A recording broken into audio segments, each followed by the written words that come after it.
We are down to the final 4 entries in Circa Survivor, and we are lucky enough to have Kyle and Corey with us here. They are the Jax Jags of the final 4. Yes. Guys, thanks for joining us, man. Thank you very much. Thank you for having us.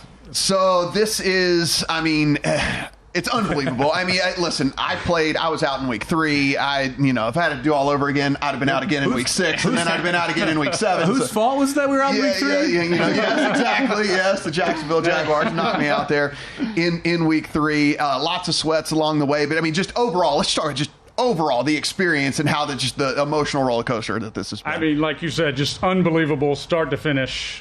We come out in August, sign up, play some golf, and when you're signing up, you think you might have a chance, but betting the NFL, anything can happen any given week. So to make it this far, just truly unbelievable. Actually, I don't think it's set in yet that we've made it this far. Had some sweats, had a lot of luck, and just happy to be here and having a hell of a time doing it. And just one entry. You didn't go for the 10? You just needed one to get here? Just one entry. You'll see, not to call them out, you'll see 2 entries on our Jax Jags. One was my brother. He got knocked out early, but me and him only had one together. So phenomenal. You guys both work in finance. That's correct. So you obviously understand there's other ways to monetize this entry as we get going here. How many spreadsheets did you guys build to try and figure out how you're going to make some money off this entry once you got deep enough? Well, believe it or not, we only have one spreadsheet, maybe 4 or 5 tabs in it, but we haven't hedged. We haven't monetized anything. We've just been rolling with one entry. Like you said, had a lot of luck along the way, and just hopefully to keep it rolling to the end here. So we know, let's go. It's out, so it is out. You guys are on the Colts this week. Right. Was there any debate at all? Was there any? How does it work out whenever you guys are making the picks?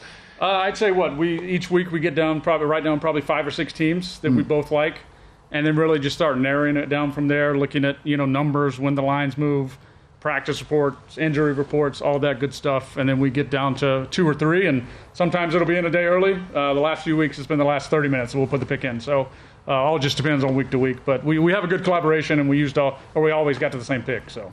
Do you have any superstitions when you're watching these games? Is this the first time you've been to Vegas this season, or first time we've been for the contest? Okay. Yep. Superstitions. Last month and a half, I think you ordered the YouTube TV. Yeah, I will sit on my couch and just watch my phone. Yeah. I won't even watch the game. So I like it. It's been wild. I love the confidence here. One entry, not hedging. We just watch the phone. It's amazing. Well, it's the opposite of last year. Like I said, it's luck. We were out in week 1 last year, so we lost 2 entries in the first week. Okay, so we know maybe you can, maybe you can't. We've heard there was a chop that was made. Mm-hmm. Are we at liberty to speak of the chop? Are we not at liberty to speak of the chop? How does this work? I think it's out there that it's happened. Yeah. To speak at liberty of the details, I don't think we're going to go into that. Yeah. I would just say we're all happy to be here. We've all made a nice chunk of money, but I don't think we'll diverge into those specific details.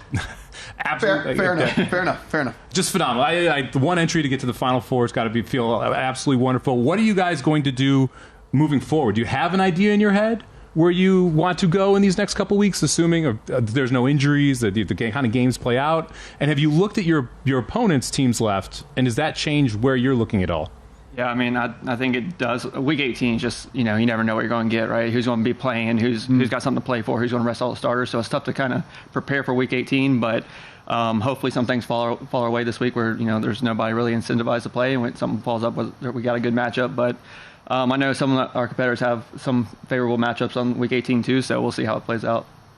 What was the worst, and I say worst because it's always horrible whenever you're thinking that you're going to get knocked out of this contest, or what was the worst sweat that you guys had? I think we'd both agree Ravens because that week we were down to Ravens and Saints at home against the Panthers. They ended up winning easily. I think they got beat in the stats, but they won like 26-6 or something. And it was kind of, I think, my decision to go Ravens over Saints. And that game went into overtime, had the punt return that could have been, 5 flags if they wanted to, and just would have been a killer if we would have lost with the Ravens at home as a 7.5-point favorite. You got to be scared of the tie there too, right? You have to win 100%. The game to move on. You can't tie. I know Week 3 was interesting for you guys. We joked. We both got knocked out of every one of our entries with the Jags. You're here wearing the Jags shirts, and you guys were going to be on the Jags and kind of switched it up last minute there in Week 3. 100%. I'll give all the credit to Corey for that one. I was on the Jags, ready to take them, thought it was going to be a fairly easy win. And he jumped in and said, hey, let's take 49ers. So yeah, just didn't like play the Chiefs the week before, lost the Chiefs last year in the playoffs, so big game, and then Texans always beat the Jags at home in Jacksonville. Every year it just happens, so didn't have a good feeling. We switched to the Niners on Thursday night, and then a lot of, Jags lost, Cowboys lost that weekend too, so a lot of carnage that week, so lucky to avoid that one. You guys are out here for this week. Are you staying the week? Or are you going to be here for week 18? How does that work out? We got to decide. We are flying back home tomorrow after the game. Oh, okay. Might come back out, just depending on how things go. But we got here, Wednesday night? Yep. And staying through the weekend. And can't thank Jeff and Derek enough for the whole contest, VSiN, Circa. Everybody's been great the whole time. So it's amazing. They do a wonderful job taking care of anyone who comes out phenomenal. here for it. Yeah, first class. Now, you guys used the Niners in week 3. One of the big differences about this contest is the 2 holiday weekends. And the Niners obviously were a very important team during one of those holiday weekends. What made did you plan out for those holiday weekends early? And were you confident in who you had left to be able to use the Niners that early? Because that's a team a lot of people did save for a while. Yeah, we were. Part of the spreadsheets we talked about, we had everything kind of categorized 4 or 5 different tabs, and we'd always have a list of all the teams playing Thanksgiving or Christmas. With the 49ers playing the Ravens, that wasn't something at the time that we felt would be much of an opportunity. Ended up they 5-point favorite losing, so we really had to narrow down to the Eagles at home against the Giants, and then either Dallas or Detroit at home. And as kind of the year went out, Washington's defense just fell apart. So we felt the best opportunity was Dallas, and then of course Detroit, did us a favor and lost at home to the Packers. So again, just worked out for us. Have you guys done a lot of contests previously before this? What is are you big bettors? Are you big fantasy players? How did you all kind of get into this space? Go ahead.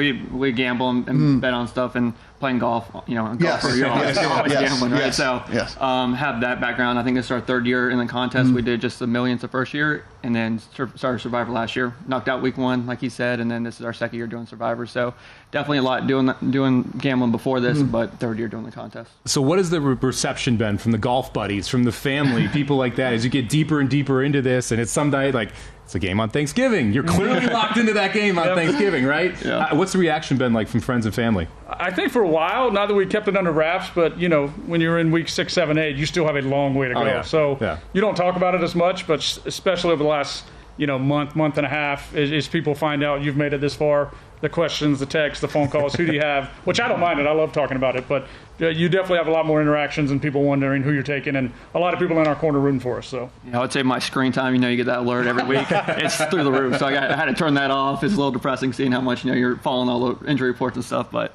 it's been fun.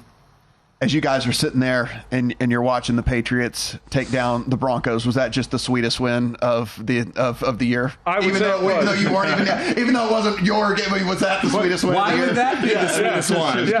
There was a certain person involved, I think, that might have lost that game, and not to call them out, but the kicker for the Patriots had zero confidence in the whole game, and then he comes out, game on the line, 55-yard field goal, and just nails it for the win. It's true. Just unbelievable, and knocked it down to 4. And then that's when everything got really came to life, and say, hey, we might have a chance to make it all the way to the end here. It's like you're playing a scramble, and the guy who can't drive it steps up in the 18th That's and me. bombs it 300 yards straight down. You're like, where the heck did that come from? You missed an extra point. And so you guys mentioned you're going to stay here. Have you talked to anybody else who's alive in the contest still that you're going to watch the games with? Are you guys going to stay away from each other? What's your thought process on that tomorrow? So we met 2 out of the 3.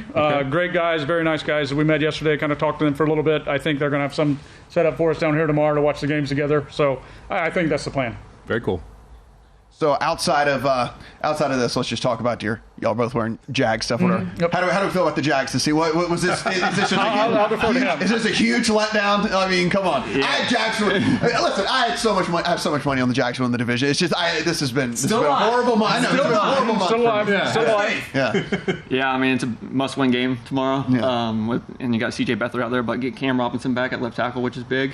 Hopefully take care of the ball and establish a run game. Haven't been able to run the ball really the second half of the year, which is just become one-dimensional, make it tough on Trevor, banged up, and receivers miscommunication. So it's just kind of falling apart, just kind of snowballing at this point. So hopefully get a win tomorrow and kind of get into the playoffs, get healthy, get some players back, and then anything can happen. How do we feel about Peterson as Jags fans? I like him. I think Trevor Lawrence coming into the NFL and being under Urban Meyer, that was kind of a negative year for him. What, really? And Trevor, progressed a lot last year. This year we've gone through 4 or 5 different offensive line rotations, receivers going out left and right. So they've made a lot of progress, but it's basically the complete opposite of last year.